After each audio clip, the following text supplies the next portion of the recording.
Hi, it's Kelsey, and I'm going to be talking about my human rights report on Senegal. So, Senegal is in Western Africa, and as you can see, it is bordered by Mauritania, Mali, Guinea-Bissau, Guinea, and the Gambia, which is actually inside of Senegal. Overall, I give Senegal a B minus in terms of human rights, and I'll explain that in this video about my website. So a few facts about Senegal. Here are just some statistics about Senegal, but some of the most interesting facts I found was in terms of the language. The official language of Senegal is French, but less than 20% of the population speaks it.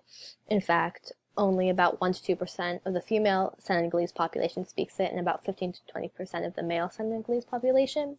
The most common language is Wolof, which is spoken by about 80% of Senegalese people, but there are over 36 official languages in Senegal. Another fact is that the unemployment rate is 48% in Senegal, which is so drastic, and this is due to the fact that there isn't a lot of education, especially for women, and so a lot of children and women work in unofficial, unskilled labor, domestic jobs.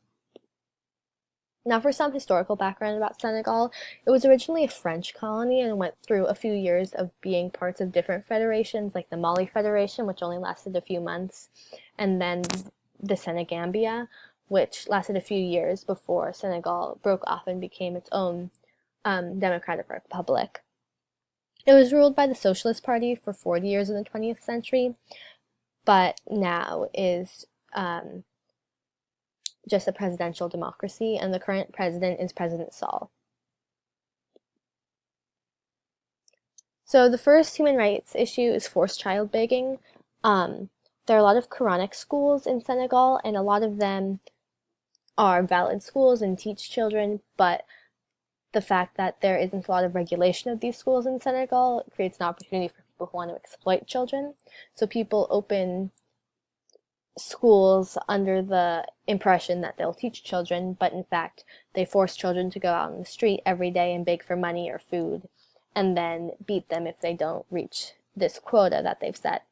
And the physical, I guess, conditions that the kids are in are horrible and really unsafe, and led to 8 boys being killed in 2013 when one of these schools burnt down, which led the government to try to put their foot down and try to regulate the schools more, but nothing has really come of it.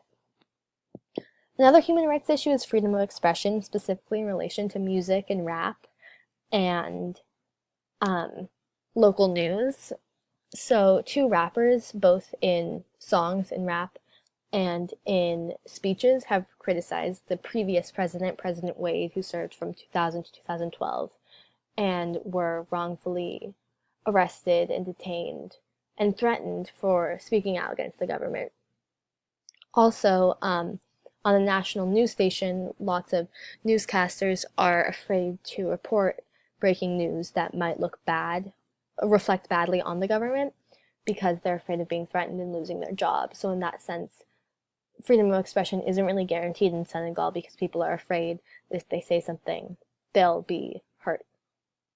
Now, in terms of women's rights, on paper, gender equality in Senegal seems great. Basic human rights are set out in the Constitution, saying that men and women have equal rights. And there's also this thing called the gender parity law, which says that the number of nominated candidates for elected local office need to be equal in terms of gender, which some people see as great, some people don't, because the fact is that a lot of girls and a lot of women aren't educated in Senegal, because a lot of children don't go to school, and specifically a lot of girls drop out to work outside the home.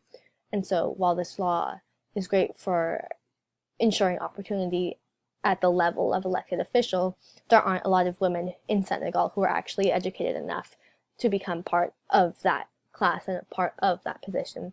So a lot of people want to see more action in education as opposed to this type of law.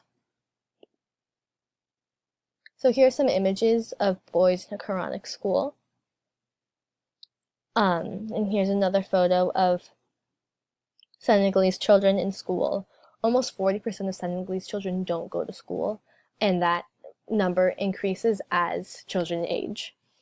And this is a photo of Senegalese woman who um, who is helped by the organization Plan International, which gives money to people in Senegal who want to start their own businesses.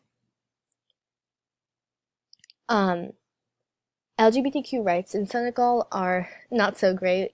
Um, in 2015, 7 gay men were arrested for homosexual acts, which was really a blow to the anti-HIV/AIDS, I guess, movement because HIV is strongly linked to the queer community. So people who need medical help are afraid to come out and say that they need medical help because they don't want to be outed and they don't want to be arrested. And as you can see here with the young gay men community, in the past 10 years, HIV has increased dramatically.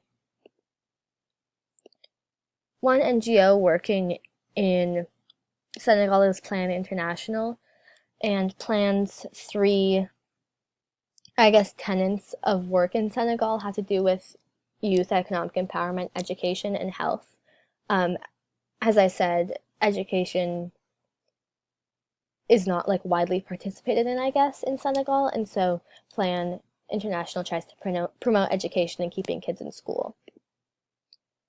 So overall, I gave Senegal a B minus because on paper it seems like a fairly equal or fairly, I guess, like progressing country, but society is really what is holding human rights in Senegal back, and society needs to catch up with the way that the laws in Senegal work, which is why I gave Senegal a B minus.